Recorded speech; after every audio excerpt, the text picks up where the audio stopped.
అమ్మగా మారుతుంది ఆ మహాశక్తి అనేటువంటిది మనకి ఇక్కడ కనిపిస్తూ ఉన్నది. అలాగే ఇవాళ శక్తి స్వరూపంలో ఇంతమంది స్త్రీ దేవతలు మనకు కొలువై ఉన్నారు. మామూలుగా మనం ఇవాళ శుక్రవారం అంటే లక్ష్మీదేవిని ఆరాధిస్తాం, లక్ష్మీదేవిని పూజిస్తాం. యా దేవి సర్వభూతేషు లక్ష్మీ రూపేణ సంస్థిత.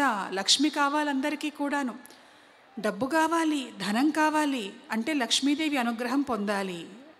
అయితే ఆ లక్ష్మీదేవి కూడా ఒకానొక సందర్భంలో పరమేశ్వరుణ్ణి ఆరాధించి ఐశ్వర్యాన్ని పొందినట్లుగా మనకి శివుడికి సంబంధించినటువంటి కథలలో కనిపిస్తూ ఉన్నది.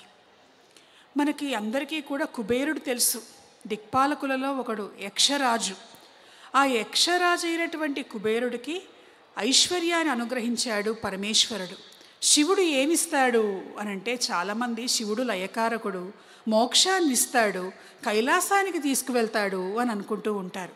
కానీ ఐశ్వర్యం కావాలి అనంటే ఐశ్వర్యం ఈశ్వరాదిచ్చేత్.